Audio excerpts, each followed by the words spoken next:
Please, Bill. I'm Jeannie. We're two do-it-yourselfers who met on a sailboat in 1988. 3 houses and 4 boats later, we're refitting our 1998 Seahorse Oceaneer 55-foot steel trawler, Blue Sky. Welcome to our journey. Okay, we are down in the engine room. We're going to work on the port generator here, which was the generator that came with the boat. I'm not sure what exactly this ring is, but it's a set of diodes. So I guess it's doing rectifying maybe, because that's usually what you use diodes for. But anyway, this is the replacement one for the one back here that, as you can see, had a chunk of it come out. There's a couple things that are labeled there, but the wires coming down are not. So I want to make sure everything gets put back in the correct wiring configuration. So that will be what I will be working on, getting it all set back up. And we may end up having to pull the bearing. The new board is just big enough that the bearing that we have to replace the main bearing, or the rear bearing, this will actually go through the hole here. What I don't know is if the old bearing is small enough for this to slip over, or for the old board to come over the bearing. It may be too small, which means we'll have to remove that bearing. And if we have to remove that bearing, then we would put this bearing back on. But one of the things you have to do is you put the bearing in the oven at like 200 degrees for an hour.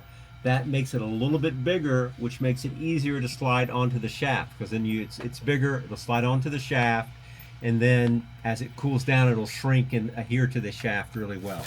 And I have a bearing puller up top, so I can pull the old bearing off if I need to. I'm hoping we don't have to. Anyway, so we're going to start work later. This upper section right here is what ripped off of the old one. And there's a wire here. This wire I got to repair, but this wire is still good and this wire is still good. So I got 2 wires to connect to here, then some bolts around the edge. So I'm going to remove these wires here and then remove the bolts and see if I can get the old unit off, and then we'll be able to put the new unit on.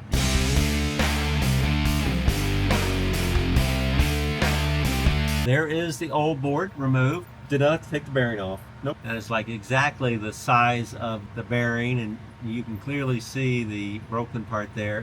Here's the part that used to, 2 pieces used to be like that, and now we will get the new piece and attempt to insert it on there.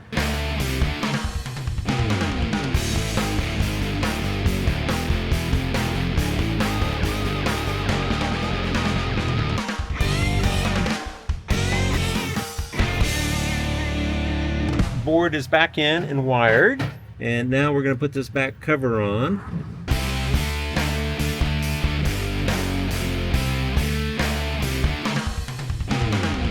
Chucking oil. Now, yeah, definitely need to put a little more oil in there. Boy, that oil's dirty. Check coolant now. You got any antifreeze out there? I'm seeing stuff here. Try starting it.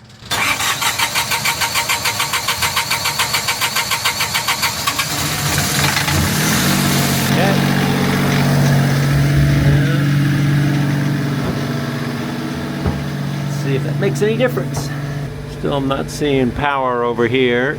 We got the rear broken part replaced and all wired back up, but that didn't make any difference in the voltage output. So we're suspecting that maybe the voltage regulator is bad. Actually, there's a zillion of those made or available on eBay and Amazon and whatnot. So we're going to go ahead and get an inexpensive one from Amazon. It's $30. If you order it directly from Marathon, it's $619. Marathon is really proud of their custom circuit. See if that makes any difference, but that's not going to be here tomorrow. So tomorrow we'll give you status once we get it and stick it in.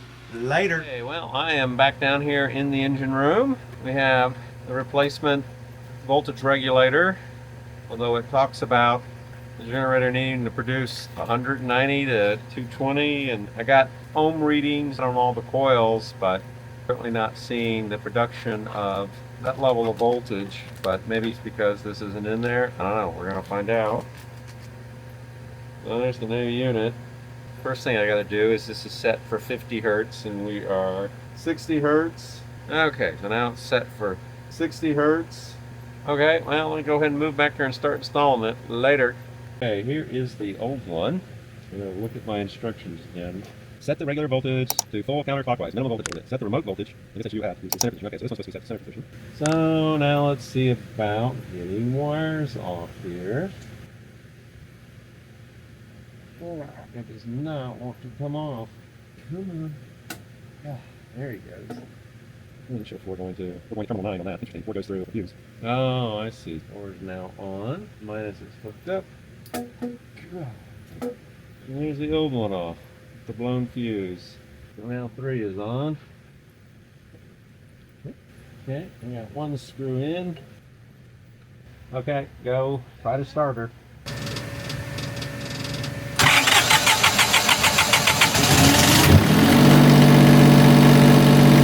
Getting good voltage, but frequency is questionable. It's a little high, but it could be my meter because my meter seems to be acting weird. Start the puppy. So, with the door open, this is the noise level. Door closed. A little quieter. Wonder how it sounds up top. You can hear it, or it's rumbling.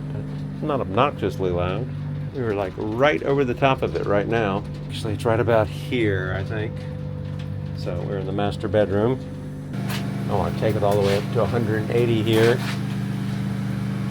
On the water temperature and see if it holds. Well, that's gone past 180.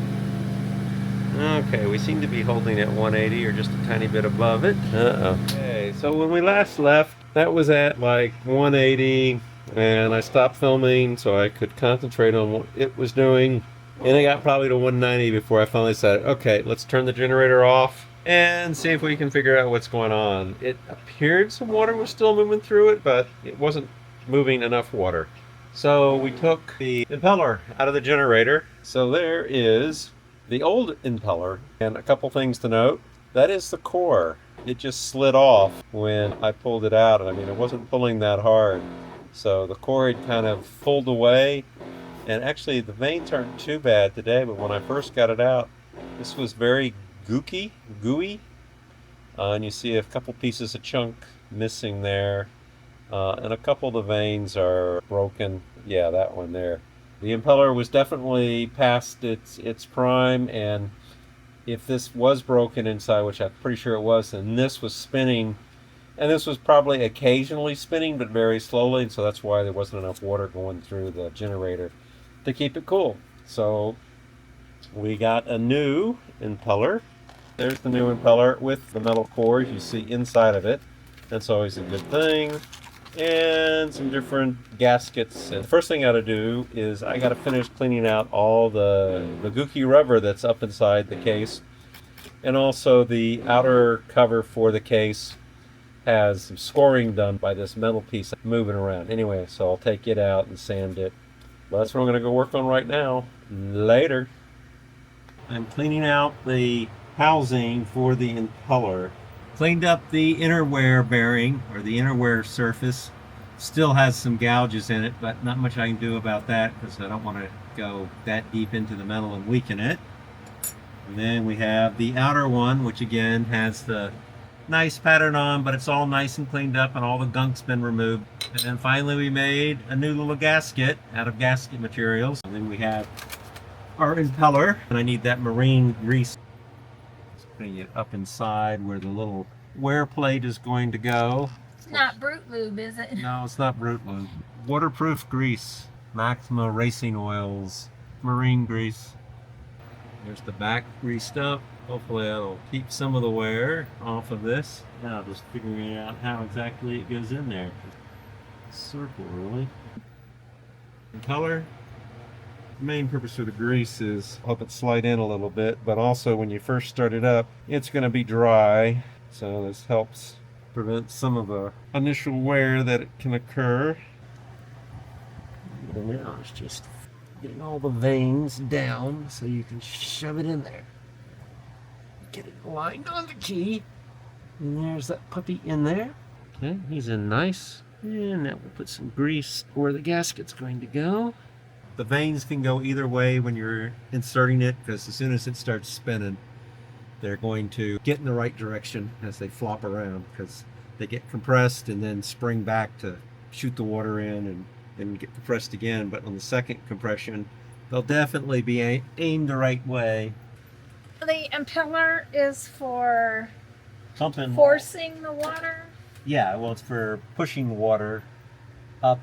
This is seawater, so it takes the seawater, pumps it up this line, and then pumps it through the heat exchanger, and then the water comes out of here, and the heat exchanger is integrated with the water pump in the engine. The heat exchanger does what it says. It takes the heat from the engine, pushes it into this tube, which then goes up into a gooseneck over in the boat, and then comes back.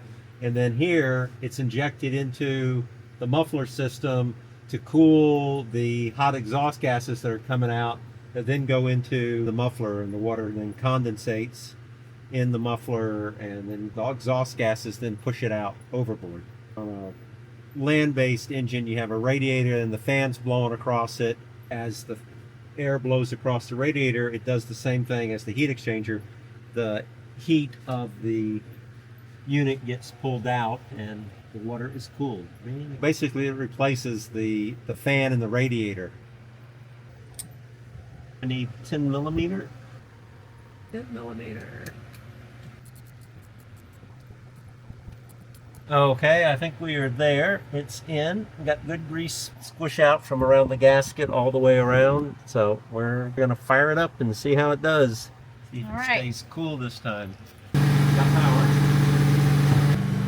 So we're at 150 on the water, and we're looking for it to get to 180 and stay around 180.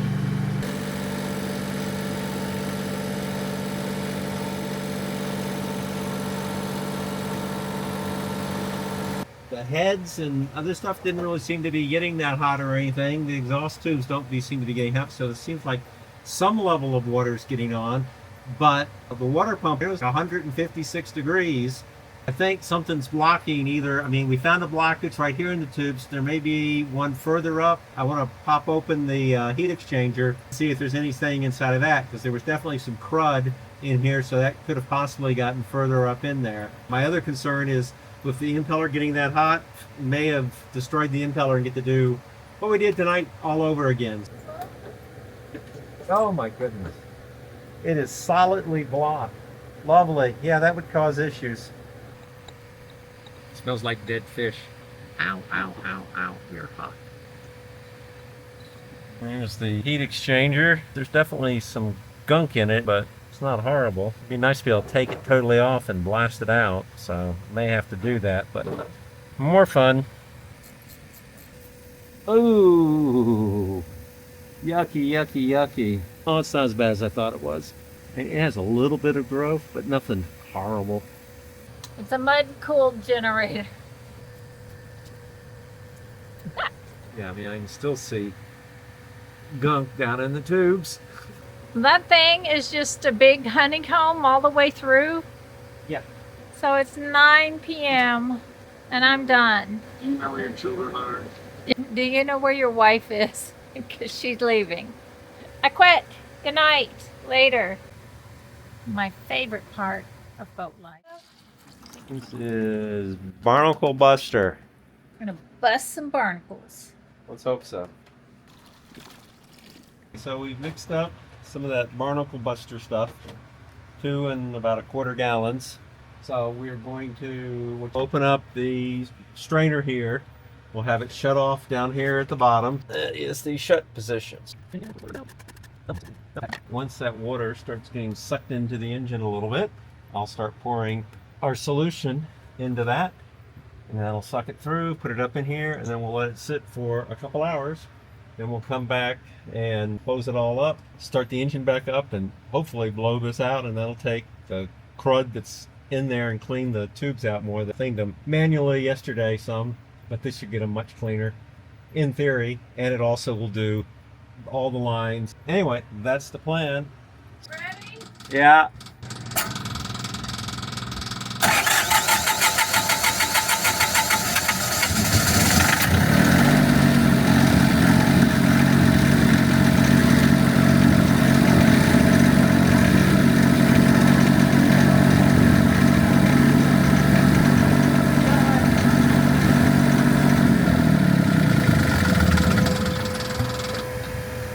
stop pulling coolant in.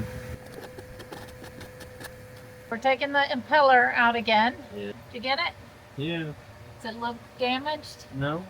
And so what do you think the issue might be? Our strainer bucket over there may be a little too low. We'll see if we can raise that up a foot or so, just so it's almost above the engine. That way gravity will Push the barnacle buster solution into the generator. So now he's got to put the impeller back in, and then we'll move back over here. This line right here is going to kind of prevent us from raising this much higher. So what we're going to do now, since mainly we're interested in the heat exchanger, we've dumped the water out of it, and now we have our gizmo here. Here's our contraption. Yeah. We're going to pour barnacle buster into, Yeah. and hopefully it fills The heat exchanger? Yeah, the heat exchanger core.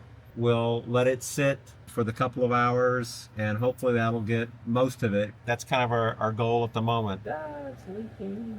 Stop.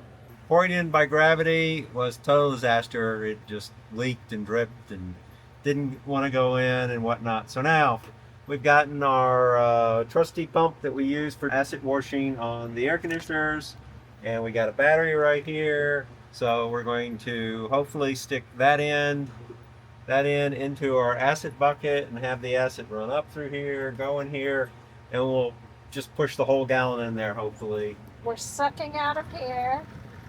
Ooh. 3 hours to figure out how to get the scale buster fluid into the heat exchanger, and then the actual process of getting a gallon of it in there was Less 30 than seconds, a minute. Yeah, at most.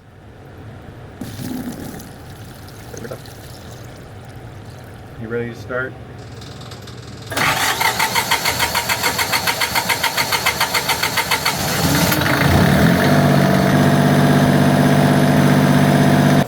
That seems to be working well. And we turned it off a little while ago. It got up to 145 or so. We are done.